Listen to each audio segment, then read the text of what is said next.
I'm Allison Matthews, 28, an accountant who's always been meticulous with my finances. Growing up, I was always second to my sister Megan, the golden child who could do no wrong. So when my father called about Megan's $47,000 gambling debt, I should have seen it coming. He didn't ask if I could help. He demanded I use my house down payment savings to fix her mess. 4 years of careful planning and sacrifice gone. Before I tell you how my family's betrayal forced me to disappear from their lives, let me know where you're watching from in the comments. If my story resonates with you, please hit the like button and subscribe for more stories about finding freedom from toxic family dynamics. The pattern started when we were kids. Megan, 2 years younger, somehow always came first. When back-to-school shopping came around, she'd get the new clothes while I got hand-me-downs, despite us being different sizes. "Your sister is still growing," Mom would explain, as if I wasn't. I still remember my 8th grade science fair. I'd worked for months on a project about water pollution in local streams, collecting samples, running tests, creating detailed charts. I won first place, the only time I'd ever won anything. Neither of my parents showed up. My teacher drove me home with my blue ribbon and certificate. When I walked in, the house was empty. They were at Megan's soccer game, where she mostly sat on the bench. It wasn't a championship or anything special, just a regular Tuesday game. "We're sorry we missed it, honey," Mom said later that night, not even looking at my project. "But your sister really needed our support today." My father was more blatant in his favoritism. Megan would bring home C's and get praised for trying her best, while my straight A's were met with, "That's what we expect from you." It wasn't that they were cruel, just that their emotional investment was clearly with my sister.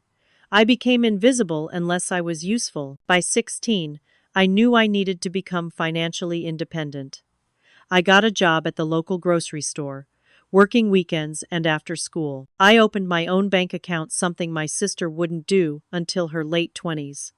While my parents paid for Megan's car insurance, gas, and gave her spending money, I budgeted every dollar I earned. I saved for college, knowing that while they'd find a way to pay for Megan's education, I'd be on my own. "Why are you so uptight about money?" my mother would ask when I declined family shopping trips. "You're too young to be so serious." They never understood that I had no choice. Being serious about money wasn't a personality quirk, it was survival in a family where resources flowed toward my sister. When I tried to talk about the inequality, it always backfired. "Don't be jealous of your sister," my father would say, his tone indicating the discussion was over. Family supports each other no matter what. That phrase, "family supports each other," would come back to haunt me years later. By the time I finished college, with student loans I'm still paying off, I had mastered the art of emotional distance while maintaining surface-level family connections. I showed up for holidays and occasional Sunday dinners, called my mother weekly, but kept my personal life separate. Meanwhile, Megan's financial irresponsibility continued into adulthood. She'd bounce between jobs, always quitting because of toxic workplaces or unsupportive managers. She'd move into expensive apartments she couldn't afford, then move back home when the lease was up. She leased a luxury car that cost half her monthly income. My parents enabled all of it, helping with rent when she fell short, paying off her credit cards when they maxed out. "Your sister is just finding herself," my mother explained. "Not everyone is as naturally organized as you." It wasn't natural. It was learned through necessity. After college, I got an accounting job at a respected firm. I lived in a tiny studio apartment with furniture from thrift shops. I brought lunch to work every day and tracked every expense in a detailed spreadsheet. Watching my savings grow gave me a sense of security I'd never felt in my family. For 4 years, I put away as much as I could toward a down payment on a house. No vacations, no expensive clothes, no extravagances. My coworkers teased me for being frugal, but I had a goal. By my 28th birthday, I'd saved $65,000, enough for a down payment in my moderately priced Midwest city, plus closing costs and an emergency fund. I started house hunting, working with a realtor to find something modest but solid. A small 2-bedroom bungalow caught my eye, nothing fancy, but with good bones and in a safe neighborhood with decent schools. I could picture myself there, maybe even starting a family someday. For the first time, I felt proud of what I'd accomplished on my own. I was scheduled to see the house again before making an offer when my father called. My phone rang on a Tuesday evening as I was reviewing some mortgage paperwork. Seeing my father's name on the screen was unusual. He rarely called, unless it was a holiday or birthday, and it was neither. "Allison," he said, his voice tight in that way that always indicated trouble. "We need to talk about your sister." My stomach instantly knotted. Those words had preceded countless family crises over the years. "What's happened?" I asked, already mentally calculating what it might cost me this time. A few hundred for a car repair? A month's rent? I never expected what came next. "It's complicated," he hedged, sighing heavily. "Your sister has been having some problems we didn't know about." He went on to explain that Megan had developed a gambling problem over the past 2 years. It started with casino trips with friends, then escalated to online poker and sports betting. She'd maxed out her credit cards, taken out payday loans, and worse, borrowed money from people my father described as not the kind of people you want to owe money to. "How much are we talking about?" I asked, still thinking this might be a few $1,000s. "47,000, he said flatly. I nearly dropped the phone. $47,000? How is that even possible? "These things spiral quickly," he said defensively, as if I'd accused him of something. "The important thing is that we need to help her now. These people are threatening her." I sat in stunned silence, processing this information. My sister had gambled away almost as much as I'd saved in 4 years of careful budgeting and sacrifice. "I'm calling because we need to pay this debt immediately," he continued, his voice shifting to that authoritative tone he'd used throughout my childhood. "Your mother and I don't have that kind of money available, and we know you've been saving for a house." It took me a moment to understand what he was suggesting. No, not suggesting, demanding. "You want me to give Megan my house savings?" My voice sounded distant, even to myself. "It's not giving it to Megan," he corrected. "It's helping your sister out of a dangerous situation. You're good with money, Allison. You can save it up again, just like that. 4 years of sacrifice dismissed with you can save it up again." As if my dreams and hard work meant nothing compared to bailing out my sister from her self-created disaster. "Dad, that's my future you're asking for," I said, trying to keep my voice steady. "I've worked so hard for that money. And your sister's future might not exist if we don't help her," he snapped. "These aren't people who make idle threats, Allison." He went on to detail how Megan was receiving threatening messages, how these loan sharks knew where she lived and worked, how the family needed to come together in this crisis. "I understand she's in trouble," I said carefully, "but there must be other solutions. She could sell her car, get a second job, work out a payment plan." "There isn't time for that," my father interrupted. "Do you think we'd be asking if there were any other options?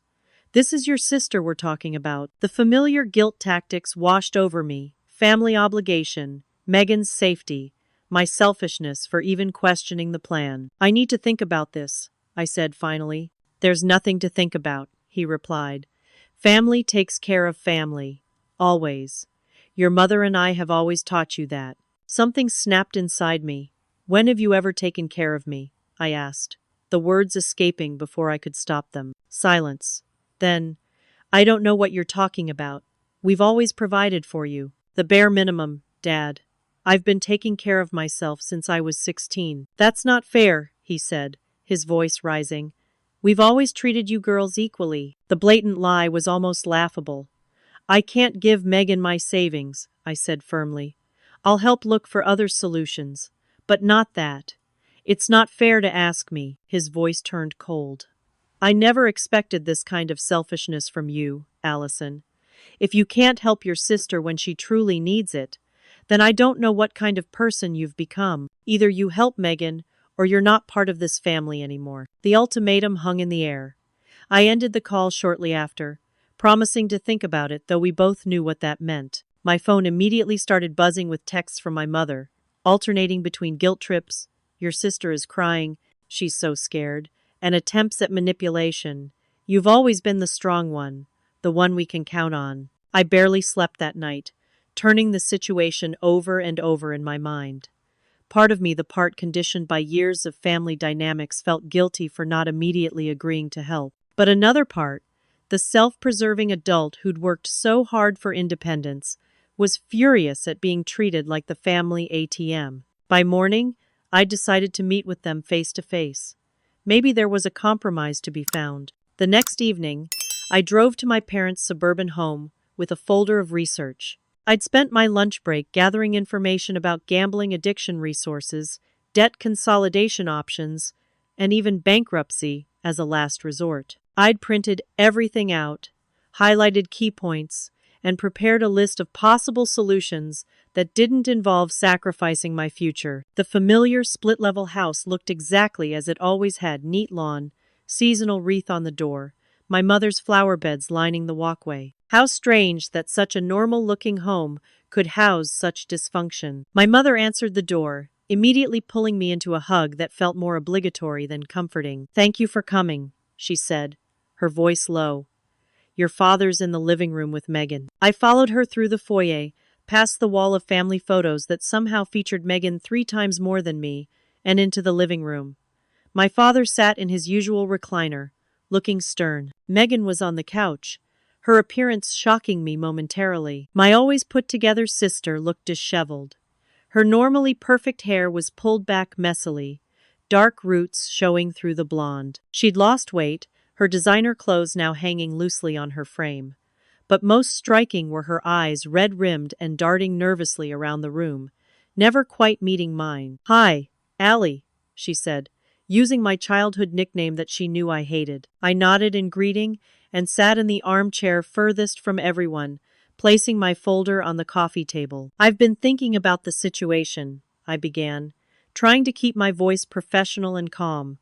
"I've brought some information that might help." I opened the folder and began explaining the resources I'd found: gambling addiction treatment programs, some with financial aid options, debt counselors who specialized in negotiating with creditors, a step-by-step plan for selling assets to raise funds. Megan could sell her car and designer bags, which could raise at least 10 to 15,000, I explained.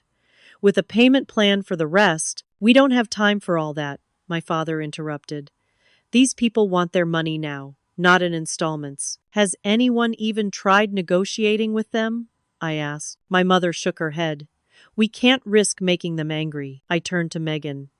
"You need help for the gambling addiction first, or this will just happen again." She looked at the floor. "I don't have a real addiction," she mumbled. "I just got in over my head." My father waved dismissively at the treatment center brochures. "Megan doesn't need to be locked up in some facility.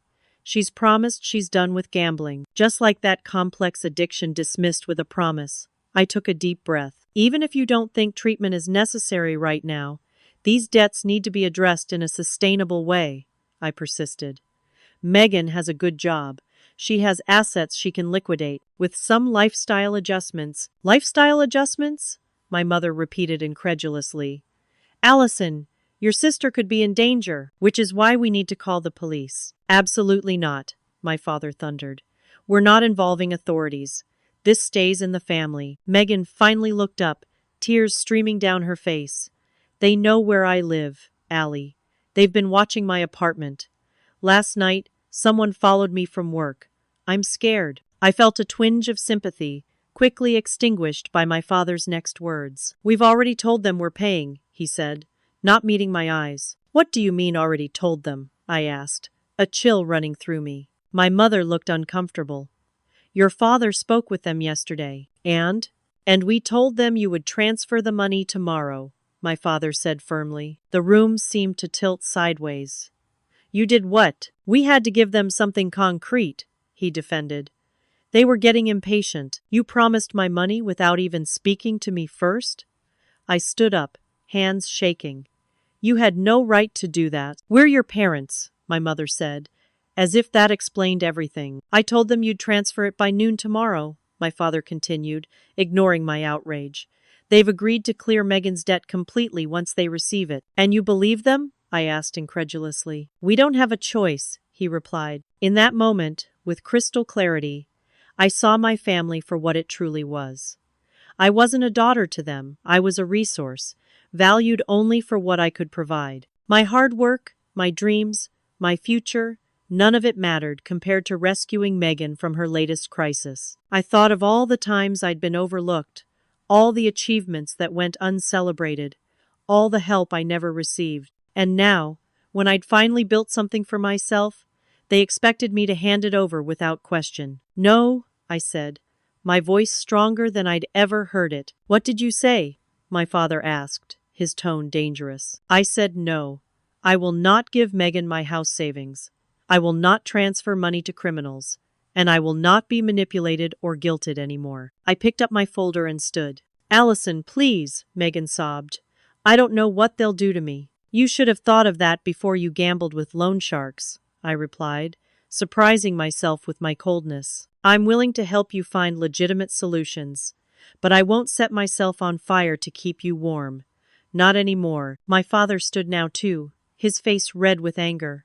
"If you walk out that door without agreeing to help, you are no longer welcome in this family." I looked at him, really looked at him, perhaps for the first time seeing him not as the intimidating father figure of my childhood, but as a man who had failed me in fundamental ways. "That's your choice," I said quietly.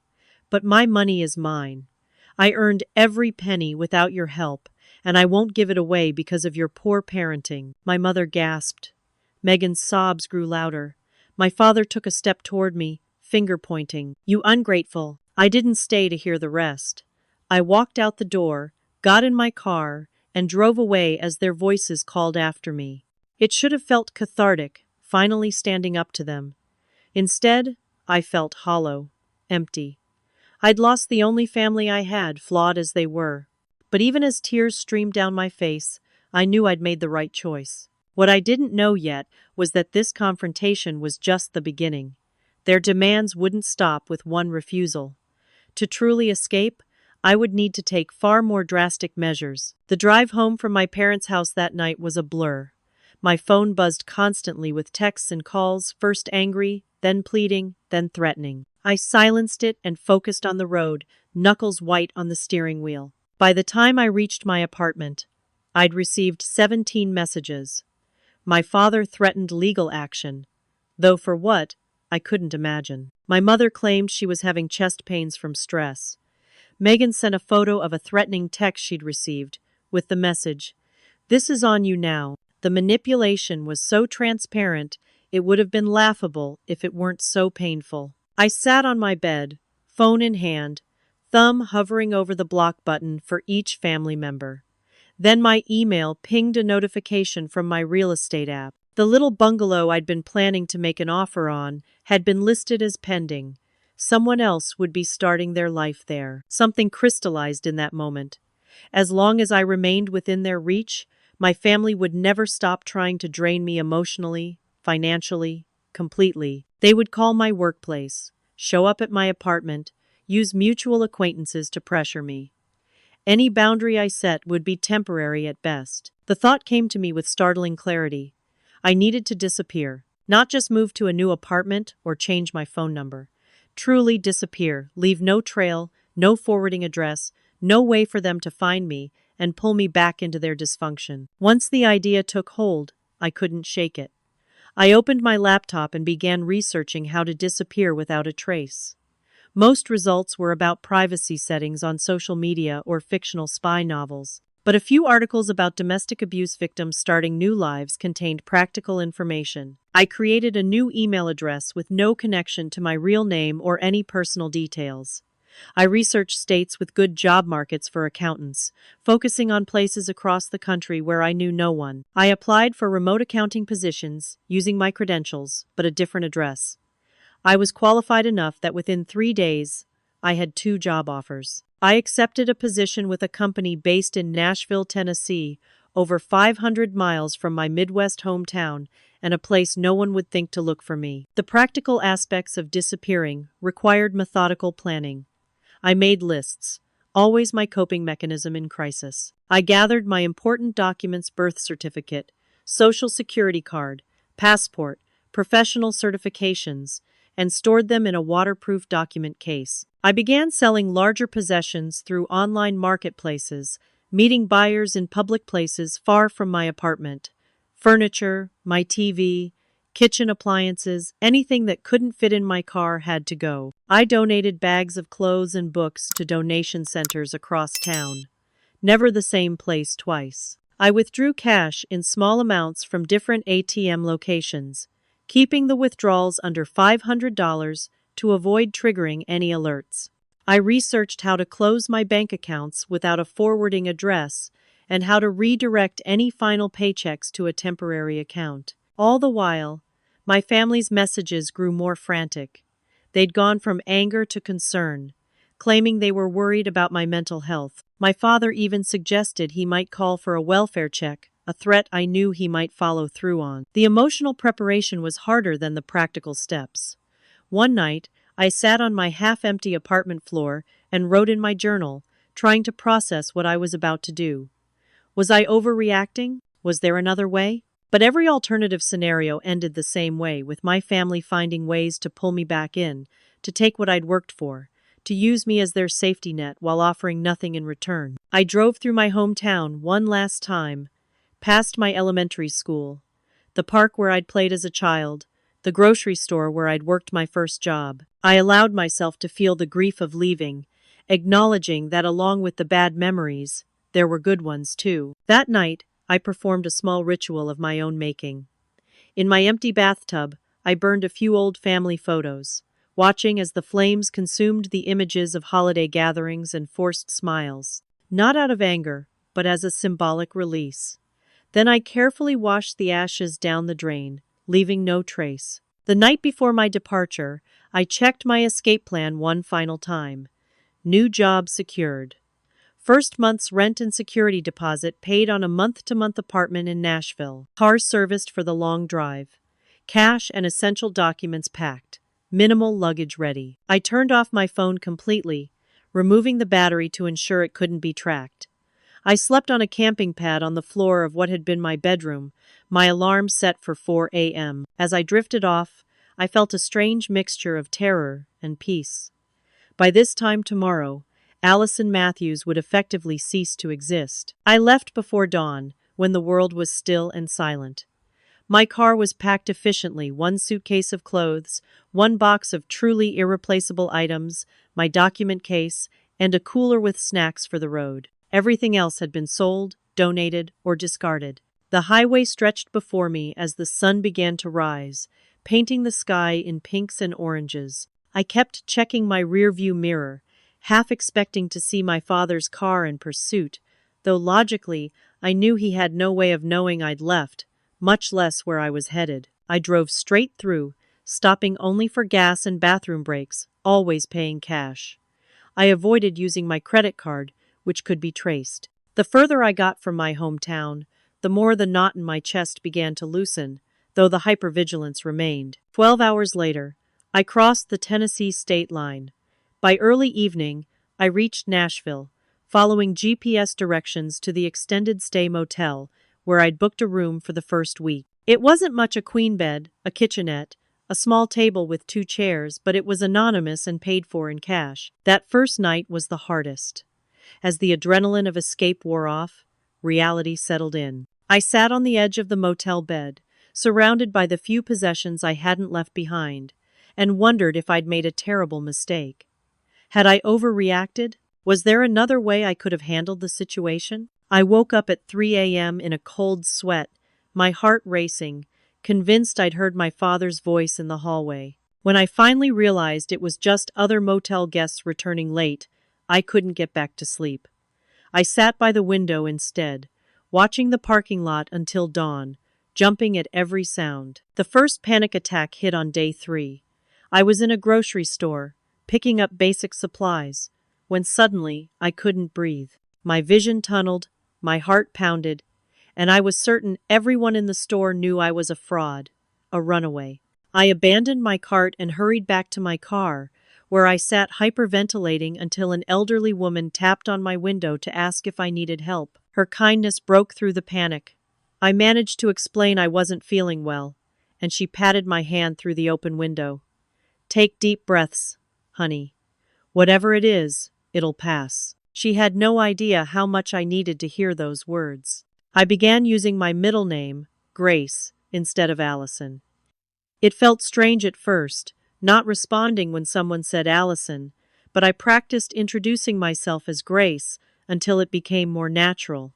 I created a simple backstory. I was from Ohio, close enough to explain my accent but vague enough to avoid specific questions, had worked in accounting for several years, and had moved to Nashville for a fresh start after a breakup. My remote job started the following Monday. I'd set up a basic workstation in my motel room, using a laptop I'd purchased with cash from a big box store. The company mailed my onboarding paperwork to a P.O. box I'd rented under my new name. By the end of the first week, I'd found a small apartment with a month-to-month lease in a modest complex on the outskirts of Nashville. The landlord was an older man who preferred cash and didn't ask too many questions beyond checking my current employment. I told him I was rebuilding my credit after a financial setback, which explained my preference for not using banks much. The apartment was tiny but clean, a one-bedroom with basic furnishings included. I bought second-hand dishes, a few towels, and other essentials from a thrift store. With each small addition, the space became more mine, though I was careful not to become too attached. I needed to be ready to move again if necessary. The practical challenges were numerous. I needed to be constantly vigilant about my online presence. I used a VPN for all internet activity.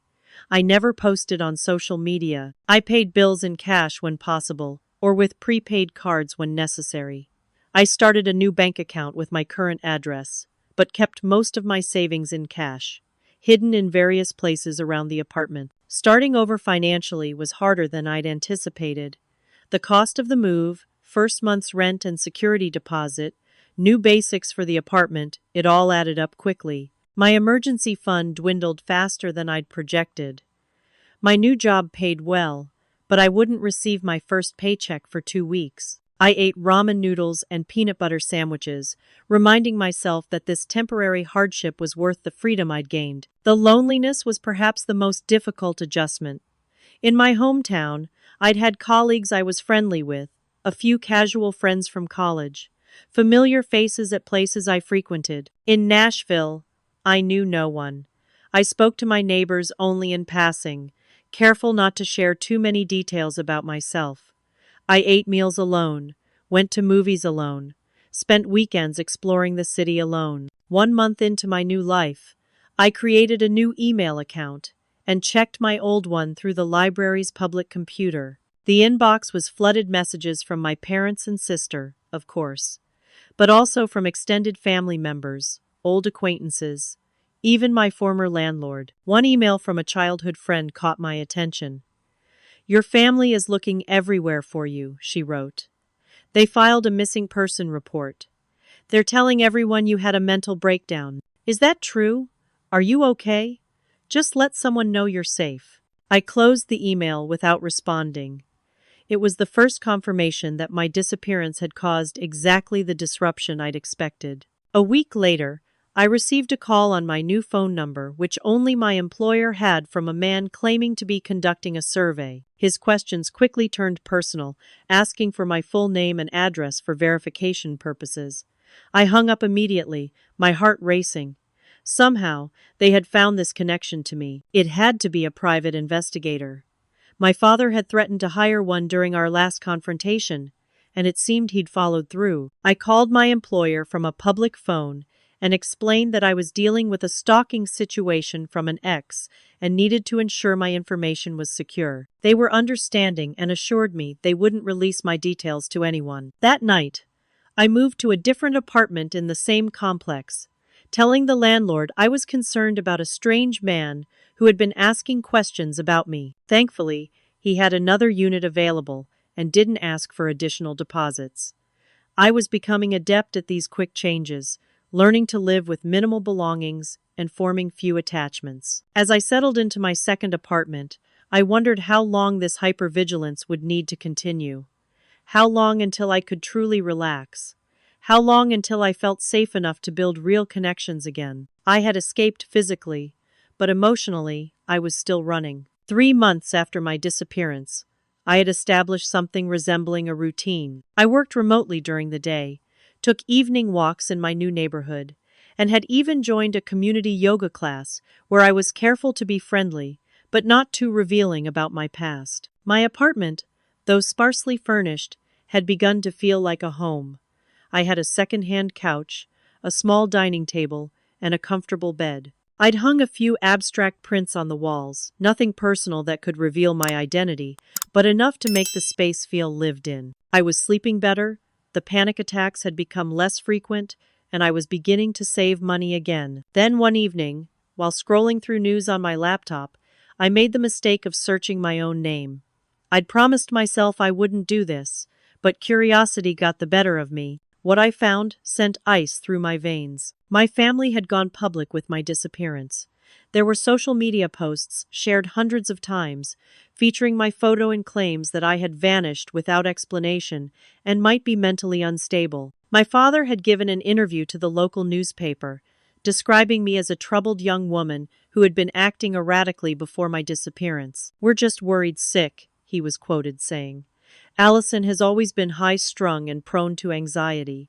We fear she may have had some kind of breakdown." The narrative they'd constructed was breathtaking in its manipulation. Not a word about their demands for my money or the ultimatum that had driven me away. Instead, they portrayed themselves as concerned parents desperately searching for their mentally ill daughter. My mother had started a Facebook group called Finding Allison Matthews with over 2,000 members. People I barely knew from high school and college were posting prayers and memories of me, as if I had died. Some speculated I might have been kidnapped or worse. The discovery left me shaking with anger and fear. Anger at their public lies, fear that someone might actually find me based on all the exposure. For days, I couldn't concentrate on work. I kept the curtains drawn, afraid to be seen outside. I dyed my hair dark brown and bought glasses with non-prescription lenses as a disguise. A week later, I received an email from Natalie, my only real friend from childhood. Unlike the others, she knew enough about my family dynamics to be skeptical of their public concern campaign. "I don't know if you'll get this," she wrote, "but I wanted you to know what's happening. Your family hired a PI who's been asking everyone about you. Megan had to sell her car and move back with your parents because she couldn't make the rent without your help. Your parents took out a second mortgage to cover her gambling debt. They're telling everyone they're bankrupting themselves to save her while searching for you. Just thought you should know. I hope you're safe, wherever you are." I didn't respond, but I was grateful for the information. So they had paid Megan's debt after all, just not with my money. That should have made me feel vindicated, but instead, I felt a complex mixture of emotions. Relief that Megan wasn't in physical danger.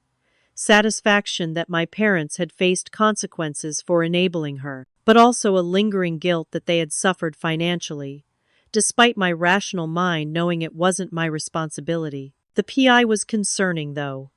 If he was good at his job, how long before he found some trail I'd left behind? I'd been careful, but was it careful enough? My anxiety peaked when, a few days later, I thought I spotted the same man twice in one day, once at the coffee shop where I sometimes worked, and later at the grocery store. It could have been coincidence, but my instincts screamed otherwise. I changed my routine immediately, finding a different coffee shop, shopping at a different store, even taking a different route on my evening walks. One night, in a moment of weakness, I drafted an email to my family. I didn't include any details about my location or new identity, just a brief message explaining that I was safe and that their public search was unnecessary and unwanted. I wanted to end their worry and make them stop looking for me. My finger hovered over the send button for what felt like hours. In the end, I saved it to drafts instead. Any contact, even anonymous, might give them renewed hope of finding me, or, worse, provide some digital breadcrumb for the PI to follow. Instead, I threw myself into building my new life more securely. I found a better apartment in a secured building with controlled access. I joined a different gym, started shopping in a different neighborhood, and changed my appearance again, cutting my newly dyed hair into a short bob that looked nothing like the long blonde style I'd had before. With each change, each precaution, each day that passed without being found, I grew more confident in my decision. The family I'd left behind had shown their true colors, not just in their initial demands, but in their reaction to my absence. They weren't worried about my well-being, they were worried about controlling the narrative and preserving their image as the perfect family. I was no longer that family's safety net or silent supporter. I was Grace, now a woman building a life on her own terms, free from manipulation and unreasonable expectations. The guilt still surfaced occasionally, but it was easier to recognize it for what it was, the result of years of conditioning to put my family's needs above my own. As my first year away approached, I allowed myself to acknowledge a difficult truth. I didn't miss them. I missed the idea of family, the support, love, and acceptance that should have come with it. But the reality of my family had never matched that ideal. What I'd lost by disappearing was an illusion I'd clung to despite all evidence to the contrary. I was building something better now, something real, based on self-respect and healthy boundaries. I just needed to stay hidden long enough to make it last. Exactly 1 year after my disappearance, I had established a stable new life as Grace. My remote accounting job had become permanent, with a recent promotion to senior accountant. I'd moved to a comfortable one-bedroom apartment in a quieter neighborhood, where I'd begun to make casual friendships with neighbors and local business owners. I'd developed a small circle of trusted friends, a couple from my building who invited me for dinner occasionally, a woman from my yoga studio who shared my interest in hiking, and a coworker who lived nearby and sometimes joined me for coffee when we both needed a break from working remotely. None of them knew my real name or history, but they knew the person I had become, someone more confident and at peace than Allison had ever been. I'd started to feel secure enough to ease some of my vigilance. The family's public search had died down after about 6 months. Their social media posts became less frequent, then stopped entirely. I still checked occasionally through anonymous browsing, but I no longer obsessed over every mention of my name. Then, on an ordinary Saturday morning, my world tilted again. I was at my favorite farmer's market, examining heirloom tomatoes, when I glanced up and froze. My father stood less than 50 feet away, talking to a vendor. He looked older, his hair grayer, his posture slightly stooped. He wore the same type of plaid button-down he'd always favored. And for a disorienting moment, I was a child again, following him through weekend errands. I ducked behind a display of flowers, heart pounding. What were the chances? Nashville was hundreds of miles from home. Was it a coincidence, or had he somehow tracked me here? I peered through the flowers and watched as he showed something to the vendor, a photo on his phone. The vendor shook her head. My father moved to the next stall and repeated the process. He was showing my photo, still looking, still searching. A year later, I slipped away from the market, abandoning my shopping bag, and hurried home through back streets, constantly checking to ensure I wasn't followed. Once safely inside my apartment, I collapsed on the couch, shaking. The close call forced me to accept that this couldn't continue indefinitely. As long as my father was actively searching, I would never feel completely safe. I needed to end this not by returning or surrendering, but by confronting the situation on my terms. After careful consideration, I created a new anonymous email account through a secure browser. I drafted a message to my family: I am safe and well. I left because of the impossible position you put me in regarding Megan's gambling debt. The ultimatum to sacrifice my future or be cut off from the family made it clear that I was valued only for what I could provide, not for who I am. I have built a new life where I am respected and valued. I will not tell you where I am or my new name. I will not return to my old life. Stop looking for me. The private investigator, the social media campaigns, the public search, it needs to end. I am not missing. I chose to leave. I may consider limited contact in the future, but only under specific conditions. 1. Acknowledgement of the real reasons I left. 2. Respect for my boundaries, financial and emotional. 3. Family therapy, if we ever attempt to rebuild our relationship. 4.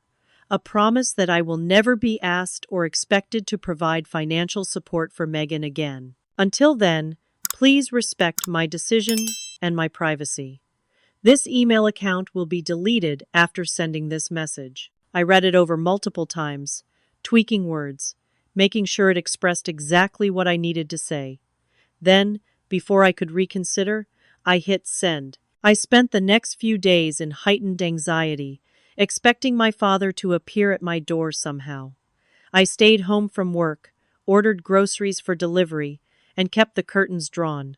But nothing happened. A week later, I created another anonymous email account and checked for responses at the first address.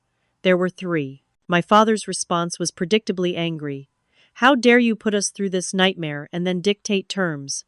We've been worried sick. Police investigations, private detectives, endless searching, all because you couldn't help your sister in a life-threatening situation. Come home immediately, and we'll discuss this like adults, instead of this childish hiding game." My mother's was emotional manipulation as usual.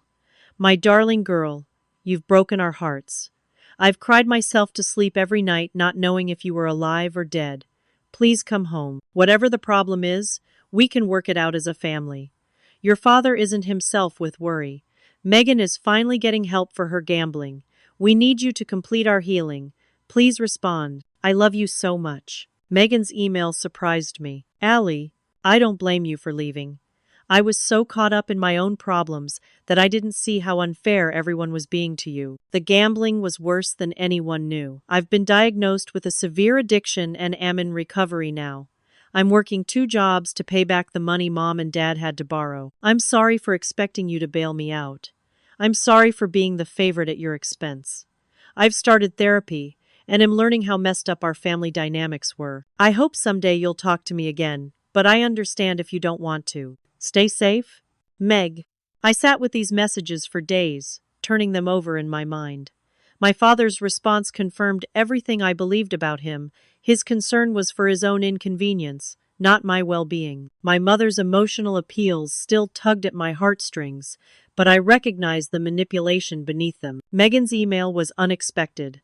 It seemed sincere, an acknowledgement of wrongdoing, and a step toward accountability. It was the first time in our adult lives that she had recognized her role in our dysfunctional family system. After careful consideration, I sent one final anonymous email. "I appreciate the responses. To be clear, I am not coming home. That chapter of my life is closed. I am safe and happy in my new life. Dad, your anger demonstrates exactly why I left. You see my autonomy as defiance rather than healthy independence. Until that changes, we have nothing to discuss. Mom, I know you're hurting, and I'm sorry for that pain, but I needed to protect myself when no one else would. Your enabling of Dad and Megan created an environment where I could never thrive. Megan, I'm genuinely glad you're getting help. That took courage. I hope your recovery continues successfully. I may reach out again someday, but not soon. Please respect my decision and stop searching for me. It's time for all of us to move forward." I deleted both anonymous email accounts immediately after and took extra precautions for the next month, changing my routine, varying my schedule, being hypervigilant about being followed. But as weeks passed with no sign of my family, I gradually relaxed. Through mutual acquaintances who still occasionally mentioned my family on social media, I learned that my father had indeed called off the private investigator. My mother had taken down the Finding Allison page. They had, it seemed, finally accepted my decision to remain gone. For the first time since I'd left, I felt truly free. Not just physically distant from them, but emotionally released from their expectations and demands. I had confronted them on my terms, maintained my boundaries, and they had, however, reluctantly respected my wishes. I would always be Allison somewhere deep inside, with all the history and pain that name carried. But Grace was who I had become, someone stronger, more confident, and determined never to sacrifice her own well-being for those who wouldn't do the same for her. 2 years after walking away from my old life, I stood in the kitchen of my new home, a charming 2-bedroom craftsman with a small garden and a front porch where I drank coffee on weekend mornings. After rebuilding my savings, I'd qualified for a mortgage and found this perfect little house in a friendly neighborhood. The irony wasn't lost on me. I finally had the home I'd originally saved for, just in a different city and under a different name. The woman who signed the closing papers as Grace Matthews bore little resemblance to Allison. Beyond the physical changes, darker hair, different style, more confident posture, the inner transformation was profound. I had financial stability again. My career had flourished. I'd been promoted twice and had recently started consulting on the side.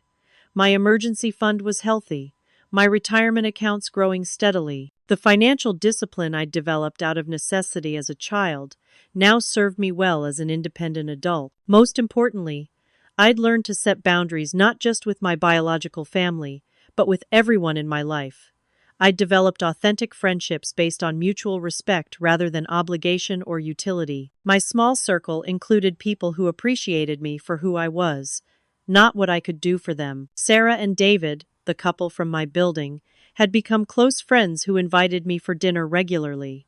Lisa, my hiking buddy from yoga, and I took weekend trips to explore nearby state parks. Michael, my coworker who'd moved to Nashville after accepting a promotion, often collaborated with me on projects. None of them knew my full history. I still kept those details private, but they knew enough about me to form genuine connections. They knew I had limited contact with my family due to complicated dynamics. They knew I valued my independence and sometimes needed space. They respected these boundaries without question. In the early months after my disappearance, I'd avoided all contact with my biological family. But over time, I'd established limited, controlled communication on my terms. My mother and I occasionally exchanged text messages, superficial updates with no identifying details on my end. I never told her where I lived or what name I use now, but I did let her know when I bought my house or received a promotion, always from temporary phone numbers that couldn't be traced. She seemed to have accepted these terms, no longer asking when I'd come home or reveal my location. Her messages became less emotionally manipulative over time, evolving into something almost normal: pictures of her garden, mentions of books she'd read, questions about my general well-being. Through these limited exchanges, I learned that Megan had completed a gambling addiction treatment program and was maintaining her recovery. She'd moved to a modest apartment, worked 2 jobs to repay our parents, and attended regular support group meetings. I felt genuinely happy for her progress, though I maintained my distance. My father remained the most resistant to our new reality. He refused to text or email me directly, occasionally sending messages through my mother. They were stiff and formal, acknowledging holidays or my birthday without warmth. I recognized it as his way of maintaining some contact while protecting his pride. He would never admit he was wrong to demand my savings or threaten to cut me off, but his grudging acceptance of my terms was progress of a sort. The freedom I'd found in my new life went beyond physical distance from my family. I discovered what it meant to truly belong to myself, to make decisions based on my own well-being rather than others' expectations. I'd learned that walking away isn't always selfish. Sometimes it's the only way to preserve your sense of self. I'd also built a chosen family, something I never knew was possible. Sarah and David invited me to their family Thanksgiving. Lisa and I had standing Sunday brunches. Michael and I collaborated on challenging projects, celebrating our successes together. These relationships were balanced, with give and take on both sides, unlike the one-way street of my biological family. Sometimes I wondered what would have happened if I'd stayed, if I'd given in to my family's demands that day. I might still be in my hometown, working the same job, my savings depleted, resentment growing. I might have been pulled into more of Megan's crises, expected to sacrifice again and again. I might never have discovered my own strength or worth. Instead, I had freedom. I had peace. I had discovered that family isn't determined by DNA but by how people treat each other. True family respects boundaries, celebrates successes without jealousy, and supports without demanding sacrifice. Most importantly, I'd learned that sometimes the hardest decision, walking away from everything familiar, leads to the greatest growth. I no longer viewed my disappearance as running away. I saw it as running toward the life I deserved. I still had moments of doubt or guilt, usually triggered by holidays or my mother's occasional mention of family gatherings I missed. But these feelings no longer overwhelmed me. I acknowledged them, processed them, and returned to the peace I'd built for myself. As I settled into my new home, hanging curtains and arranging furniture, I felt something I'd rarely experienced in my old life: contentment. Not the temporary satisfaction of pleasing others or avoiding conflict, but deep-rooted contentment born from living authentically. My journey from Allison to Grace hadn't been easy. It had required courage, planning, vigilance, and resilience. It had meant leaving behind not just toxic relationships, but an entire identity. But standing in my own kitchen, in my own home, purchased with money I'd earned and saved, I knew with absolute certainty that I'd made the right choice. Have you ever had to walk away from a relationship or situation that was draining you? How did you find the courage to prioritize your own well-being? I'd love to hear your stories in the comments below. If this resonated with you, please hit the like button and subscribe to my channel for more stories about finding freedom and building boundaries. Remember, sometimes the bravest thing you can do is choose yourself. Thank you for listening, and I wish you the strength to make the choices that lead to your happiness and peace.